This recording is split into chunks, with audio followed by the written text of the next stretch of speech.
let's talk about our Gen X money. Today, I'm exposing 6 of the dumbest money moves that our generation has made. And more importantly, how to stop making them and how to finally fix them. And just so we're clear, I'm not preaching from a pedestal. I'm guilty of at least the first 3. So just consider this a little group therapy for the financially scarred. So let's get to the list. And I've also included just a few cultural Gen X Easter eggs sprinkled throughout, so see if you can find those as well. And dumb and dumber mistake number 1 is not saving early enough. Most of us started late. We were juggling entry-level pay, rent, kids. Retirement seemed a lifetime away. But delayed savings means that we've missed years of compound interest that we'll never get back. And if you're not saving now, you're dumping that burden onto your future self, who, by the way, will have less energy and issues to deal with of their own. And let's not forget the bonus dumb moves within this category. Number 1, not enrolling in your 401k. Number 2, not getting the company match. Number 3, not investing those savings. And number 4, having no emergency fund. Retirement really isn't optional because there will come a day when you no longer work. So whatever it takes to save more, do that. Adopt a one-track mind. How do I save more? How do I save more? If you're purposefully looking for ways to save more, you'll make it happen no matter what. Okay, Gen X airheads, mistake number 2 is treating credit like it's a license to spend. Gen X was the first generation to go fully plastic. At the time, it created this fantasy world where we didn't have to be contained into a lifestyle that only cash could get for us. Those cards in our wallet, they rewired our brains, and revolving debt started feeling normal.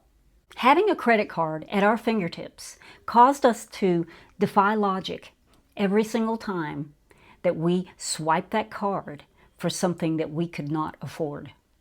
We thought credit cards gave us freedom, but it turns out they just give us payments. It's no good financing a lifestyle that comes with 20% interest, because that's not a life. That's servitude and imprisonment. Okay, Gen X Beavis and Butthead, mistake number 3 is cashing out our 401ks. Thinking sucks. Okay, now you probably don't want to hear this, but let's just do a little math. It's 1987, you changed jobs. There's around $2,000 in your 401k. You go ahead and cash it out, pay the taxes, pay the penalties. You live the rich life for a week or 2.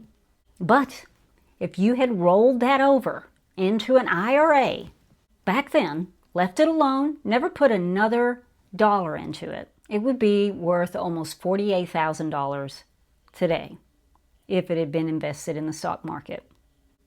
Need I say more? Clueless mistake number 4 is buying way too much house.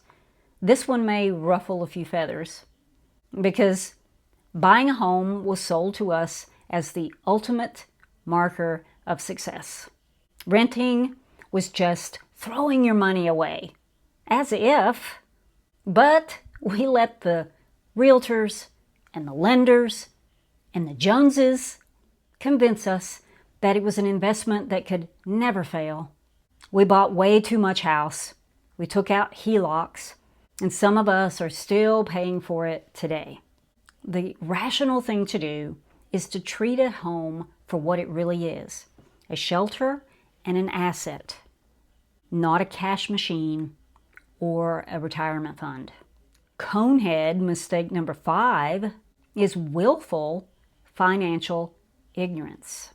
Nobody is born knowing how to budget or manage debt or invest.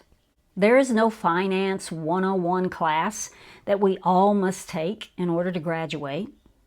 But choosing to ignore finances because it's boring or the math is hard, that's like willfully putting on the dunce cap. Let me be clear though, it is not a crime to not know. This kind of thing doesn't come naturally for a lot of people. But to choose to stay in the dark about financial matters is a bad choice. As Gen Xers, we weren't taught this stuff. But now information is everywhere. It's in books, it's in podcasts, it's on YouTube. And just think of it this way. Being smart about our money, that's the new rebellion. Okay, Encino Man move number 6. Gen Xers, trying to look rich or trying to impress people. If you're truly rich and you love nice things, that's fine. But if you're buying to impress your gym buddies or your tennis friends or your coworkers, that's a trap. Designer bags on credit, luxury cars on lease, vacations on payment plans, all of that, that's just wheezing the juice, bro. It's funny. We'll go broke trying to not look broke. But what's really impressive is being able to sleep well at night because your bank account and your soul are both at peace. So yeah, Gen X, we've made some dumb money moves over the years, but we deserve a little grace because all the while we've been learning, sometimes through the school of hard knocks. But the good news is that it's not too late to start working on any of them. Take what you've learned and move forward. And another way that you can do that is to check out this video, 10 money traps to avoid in your 50s. It's a checklist that you can apply right now, today. I'll link it right here.